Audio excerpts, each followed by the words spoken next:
We don't always hear the moment a life tilts. Sometimes it's loud, sure. Sometimes it's a voice that stays calm while everything underneath it turns sharp. Caroline Whitmore is an architect, the kind who builds clean lines and quiet spaces for other people to breathe in. What happened to her mattered because it wasn't just about a home.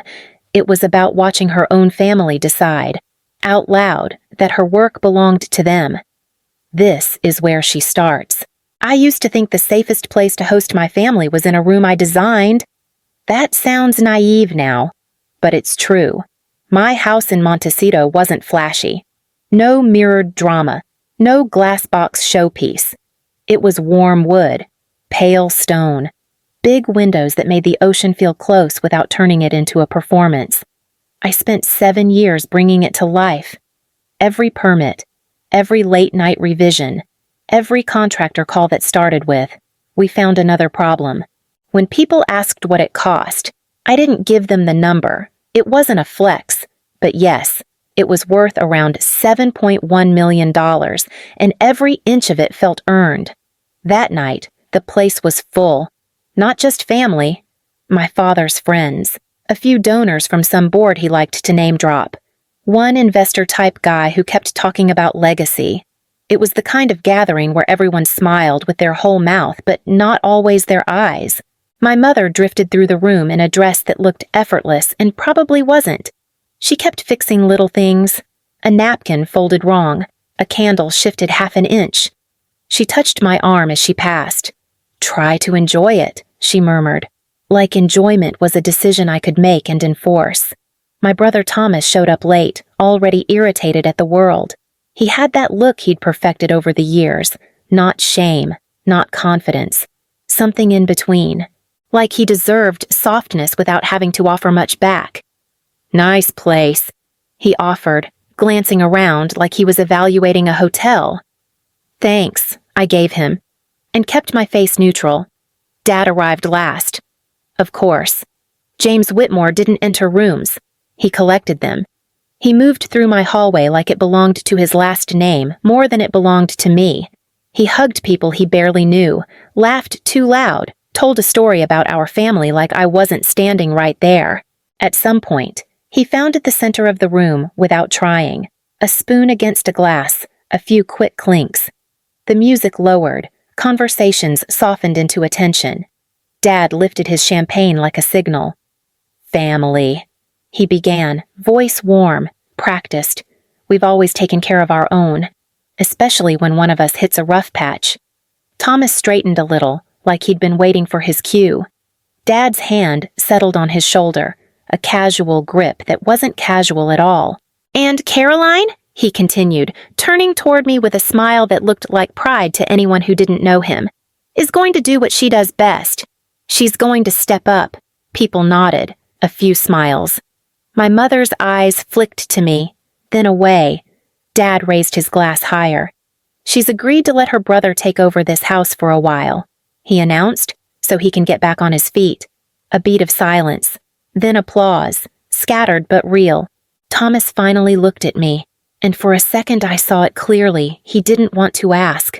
He wanted to receive. My throat went tight. Not panic, not tears. Something colder. I set my glass down on the nearest table, carefully, like the sound might crack the room. "No," I said, not loud, not dramatic, just flat. The clapping died in little pieces. Dad's smile stayed in place, but his eyes shifted. The warmth drained out of them like someone pulled a plug, and in that exact second, I knew he hadn't been toasting. He'd been taking. We at Revenge Sins noticed the room didn't move, even after her answer. It just held its breath. Dad's fingers tightened on Thomas's shoulder. "Caroline," he said, still smiling, "don't embarrass your brother." I didn't lift my voice. I didn't touch my hair. I didn't perform calm. "I'm not giving him my house." I told him, and the word "my" tasted like a line in the sand. If you're listening and you've ever watched someone try to claim what you built, you're welcome to share your own experience in the comments. The word hung there longer than it should have. No, it wasn't sharp. It wasn't dramatic, but it landed heavy enough that the room didn't know what to do with it. A woman near the bar laughed softly, the kind of reflex laugh people use when they think a joke just went over their head. Someone else took a sip of champagne a second too late, then stopped mid-swallow. Thomas's smile slipped, just for a moment, before he rearranged it into something looser, more confused. My father tilted his head, still smiling, like he'd misheard. "Caroline," he said gently, drawing my name out. "You're tired. It's been a long week." I watched him do it. The calm tone, the public kindness, the suggestion that I was the problem, not the announcement he'd just made without asking me. "I'm not tired," I replied. My hands were steady, which surprised me, and I didn't agree to that. A few people shifted. Someone cleared their throat. My mother reached for her glass and didn't drink from it. Dad's arm slid off Thomas's shoulder. His body angled toward me, blocking me in from the side, the way he always did when he wanted a conversation to belong to him. "Let's not do this here," he murmured, still smiling. "We can talk later. Later doesn't work for me," I said. "You made it public." The word public landed differently. A man near the window glanced down at his shoes. One of my father's friends looked between us, suddenly very interested. Dad chuckled, a sound meant to soften the moment. "She's always been independent," he told the room. "That's how we raised her." A couple of nods, familiar faces, the crowd leaning toward the version of the story they already understood. "She didn't build all this alone," he added, gesturing around my house like it was a shared memory. "We helped. Introductions, support. The early days weren't easy." I felt heat crawl up my neck, slow and controlled. "You didn't build this," I said quietly. "You didn't design it. You didn't manage the permits or the contractors. You didn't stay up at 2 a.m. fixing mistakes someone else made." Thomas stared at the floor, not embarrassed enough to intervene, not bold enough to defend himself. Dad's smile thinned, the warmth cooled. "Listen to how you sound," he replied. "This is exactly what I mean. You get defensive when the pressure's on?" That was the move. Always the same one. For a second, I almost backed down. Not because he was right, because the room felt heavier, like it wanted me to stop. We noticed something shift there, not in volume, but in posture. People weren't leaning back anymore. I took a breath, slow enough to feel it in my chest. "I'm not defensive," I said. "I'm setting a boundary." The word boundary landed like a foreign object. Dad blinked once, then laughed. Louder this time. "Boundaries," he repeated, tasting it. "That's new." A few smiles flickered and died. My mother finally stepped closer. Her fingers brushed my wrist. Light. Warning. "Caroline," she whispered. "Please." I looked at her, then back at my father. "I'm not giving him my house," I said again. Not louder. Just clearer. The room stayed silent, and for the first time that night, my father stopped pretending this was a misunderstanding. The shift was subtle, but I felt it. My father stopped trying to smooth things over. His shoulders squared. His voice dropped just enough to sound reasonable. That tone always meant trouble. "You're getting worked up," he said, glancing around the room like he was concerned for me, not irritated by me. "And when you get like this, you don't always see things clearly." I held my glass with both hands, not because I needed to, but because it gave me something to do. "I'm clear," I replied. "This isn't complicated." He gave a soft laugh, the kind that invited the room to join him. Caroline's always pushed herself too hard. He continued, addressing everyone and no one at the same time. "She forgets her limits." My mother stiffened. She looked at him, then at me, then back down at the floor. I felt the old warning flare in my chest. Not panic. Recognition. "You don't need to do this," I said, keeping my voice low. He tilted his head. "Do what this—" I answered. "Right now, He took a small step closer, close enough that I could smell his cologne, the same one he'd worn since I was a teenager. "You remember what happened the last time you were under this kind of stress," he said calmly. "The anxiety, the sessions, the calls in the middle of the night." The room went still. Someone near the window shifted their weight. A woman I didn't know touched her necklace and let go. Thomas's face went pale. "That's not yours to bring up," I said. My father didn't raise his voice. He never had to. "I paid for those appointments," he replied. "I sat with you through all of it. I know what pressure does to you." I felt heat rush behind my eyes. Not tears. Anger. Sharp and focused. "That doesn't give you the right to use it," I said. He spread his hands. Open, generous. "I'm just reminding everyone that you don't always make the best decisions when emotions run high." There it was. The rewrite. Not disagreement. Instability. We noticed how people stopped looking at her and started looking at him, waiting for guidance. I swallowed. My throat felt tight, but my voice didn't shake. "I went to therapy because I was carrying things I shouldn't have had to," I said. "I got help. I didn't break." Dad's smile flickered. "Just a fraction." "You don't have to be ashamed," he replied quickly. "We all supported you." "That's not support," I said. "That's control." A silence followed, heavier than before. My mother took a step toward me, then stopped. She didn't know which side of the room to stand on anymore. Thomas finally spoke, his voice low. "Dad, maybe we should, not now." My father cut in, without looking at him. I looked at my brother. He wouldn't meet my eyes. His hands were clenched, then relaxed, then clenched again. My father turned back to me, his expression almost sad.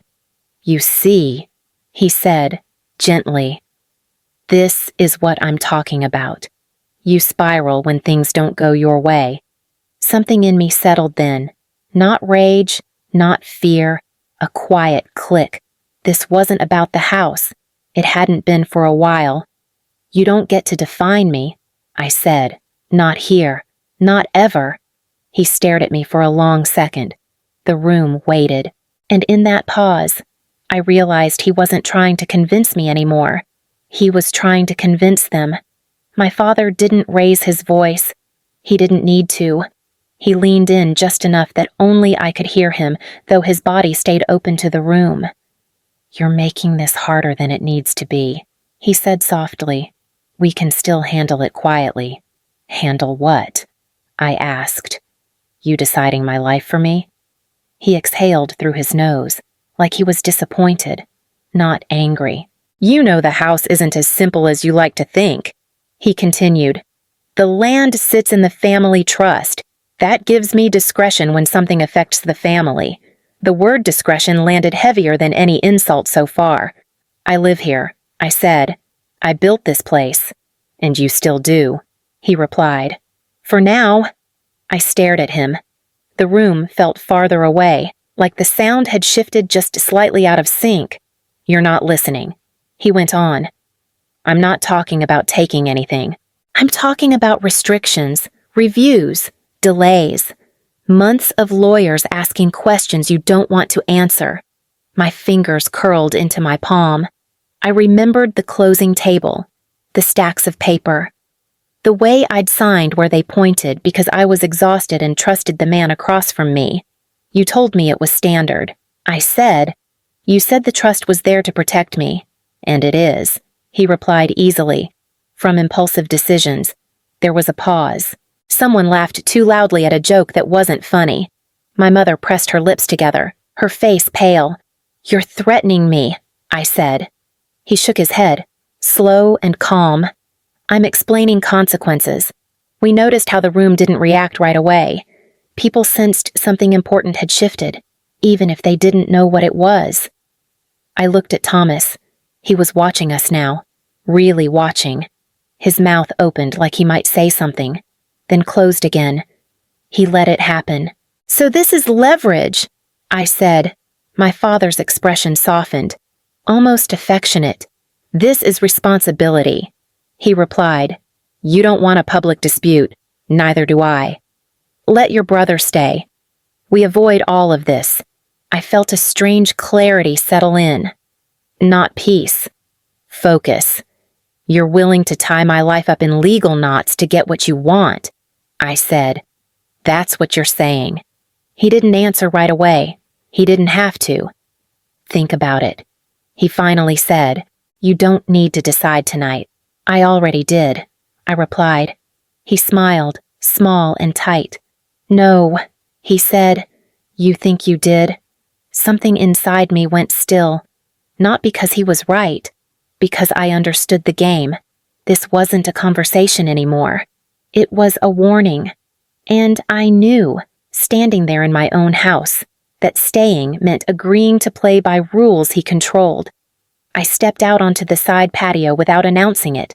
No dramatic exit, just a quiet slip through the open doors, like I needed air more than space. The night felt cooler than I expected. I wrapped my arms around myself. Not from cold, just instinct. Inside, I could still hear voices rising and falling, the clink of glasses, a laugh that came a beat too late. My mother followed a few steps behind. She stopped near the doorway, close enough to be present, far enough to avoid choosing sides. "Give him a minute," she said softly. "Your father gets defensive when he feels cornered." I looked at her, really looked. He didn't feel cornered. I said. He felt challenged. She pressed her lips together, her hands twisted at the edge of her shawl, the same way they always did when she wanted things to smooth themselves out without her having to touch them. "He's worried about Thomas," she offered. "So am I," I replied. "That doesn't mean I disappear." She nodded, but it was the kind that meant she didn't know what else to say. We stood there in silence for a moment. I watched the light from inside spill across the stone floor, cutting the dark into clean lines. It looked peaceful, almost staged. In my head, scenes started lining up. Not fantasies, outcomes. I saw paperwork piling up on my desk, notices, emails with polite language and sharp consequences, meetings where people spoke carefully, like my life was a technical issue. I saw Thomas stretched out on my couch, shoes off, phone in hand, telling someone he was figuring things out. I heard my father explaining, again, that this was temporary, that family helps family. I saw my name attached to a story I didn't get to tell. Caroline Whitmore, successful architect, difficult daughter, brilliant, but emotional, strong, but unstable under pressure. We noticed how she stopped moving then, not frozen, focused. My chest tightened, not with panic, but with the weight of it. Staying quiet wouldn't keep the peace. It would just spread the cost out over time. "I can't do this," I said finally. My mother's voice was barely there. "Do what?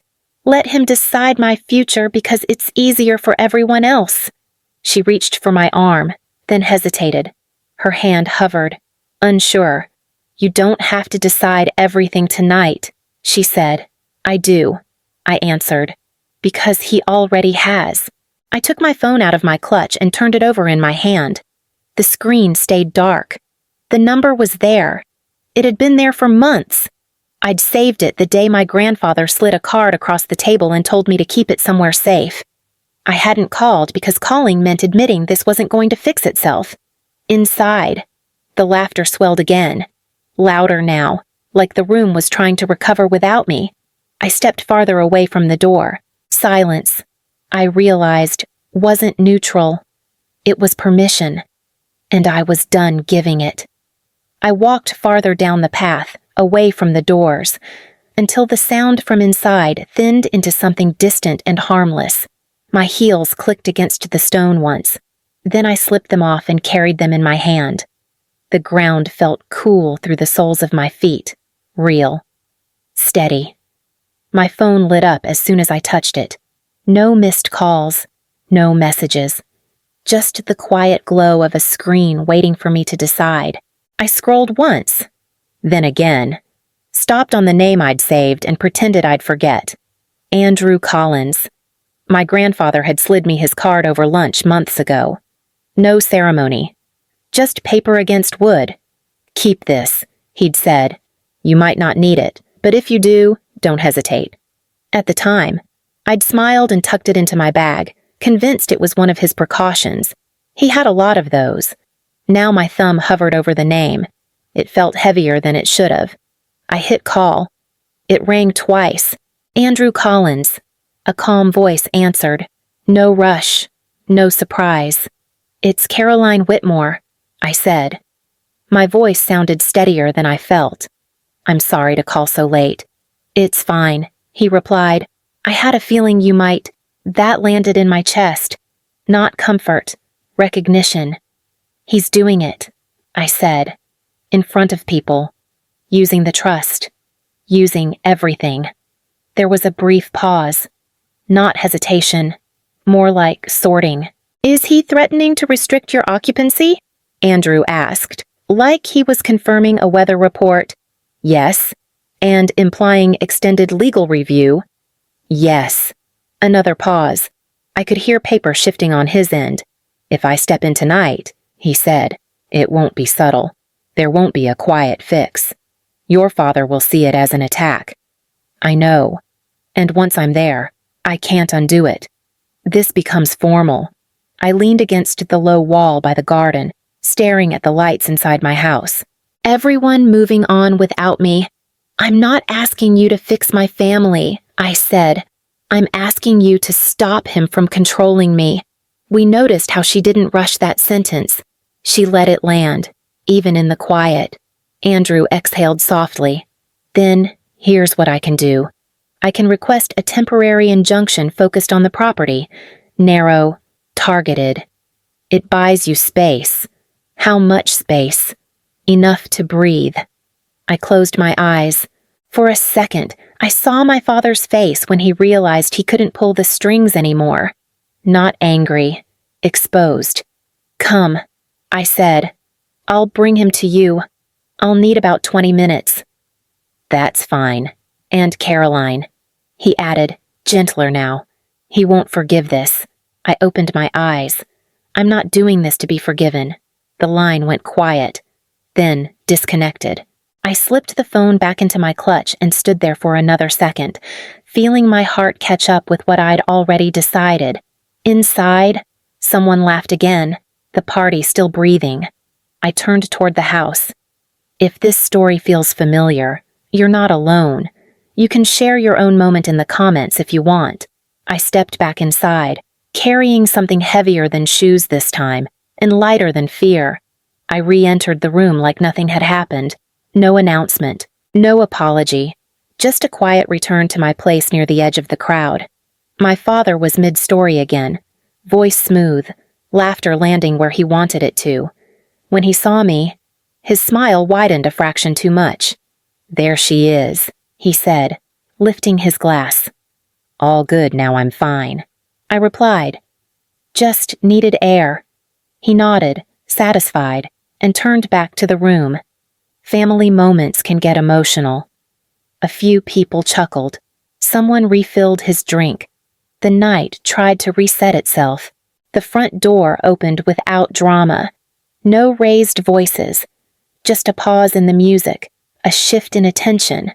A man stepped inside wearing a dark jacket, no tie. He scanned the room once, then his eyes found mine. He gave the smallest nod. That was it. I moved before I could second-guess myself. Dad, I said, loud enough to cut through the conversation. There's someone here to see you. He frowned, irritation flashing. Can it wait? No, I replied. It can't. The man approached, stopping a few feet from us, close enough to be heard, far enough to stay neutral. James Whitmore, he said evenly. Andrew Collins. My father straightened. I don't believe we have business tonight. Andrew's expression didn't change. We do. A hush spread. Not complete silence. More like the room leaning in. I'd prefer to speak privately. Andrew added, with you and Samuel. My grandfather looked up from his chair near the back. Slowly, deliberately. Dad laughed once. Sharp. This is a family gathering. Andrew glanced around. Then I'll keep this brief. We noticed how people stopped pretending not to listen. Earlier this evening, Andrew continued, you implied you might restrict Caroline Whitmore's occupancy of this property under your discretion as trustee. Dad's jaw tightened. I explained my responsibilities, and in doing so, Andrew went on. You crossed a line we discussed. My father turned toward me. You did this? I didn't answer him. Andrew opened a thin folder.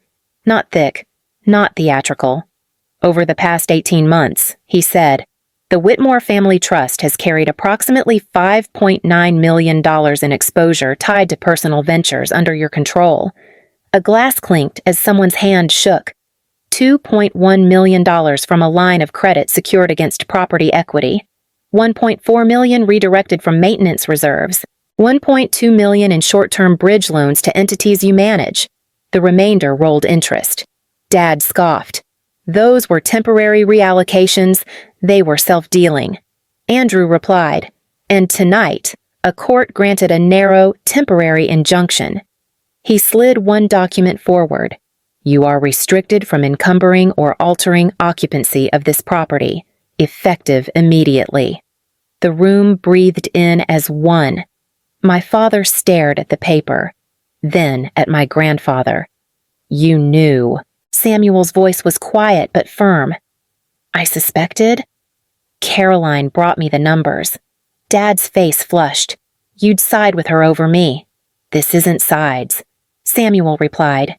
This is oversight. We noticed how the power didn't shatter. It slipped. Quietly. My brother finally spoke. Dad, he said, voice tight. Did you really use her house to cover losses? Dad didn't answer him. He looked at me instead. This was unnecessary, he said. You've made it public. You did that. I replied. When you tried to decide my life out loud. Andrew checked his watch. I recommend we step into the study and discuss next steps. For a moment, Dad didn't move. Then he nodded once. As they walked away, conversations restarted in low, careful clusters. People avoided my eyes. Others held them a second longer than before. I stayed where I was, hands resting at my sides, heart loud but steady. The room hadn't turned violent. It had turned honest, and nothing was going back the way it had been. The house felt different once the study door closed behind them. Not quieter, just less performative. People drifted in small groups now, voices lowered, eyes cautious. A few guests slipped out without saying goodbye. Others hovered near the bar, pretending nothing had happened. Thomas stood a few feet away from me, hands in his pockets. He looked smaller than he had earlier, less certain. I didn't know, he said finally, about the trust, about any of it. I nodded. I know. He swallowed. He told me you'd be fine, that you always land on your feet. That's not the same as consent, I replied. He didn't argue, just stared at the floor, then back up at me. I don't want your house, he said. Not like this. I'm not giving it to you, I answered. But I'm not cutting you off either. That got his attention. If you want help finding work, I continued. I'll help. If you want a place to stay while you get it together, we can talk about something temporary. Not here. Not forever. He nodded slowly, relief and embarrassment crossing his face at the same time.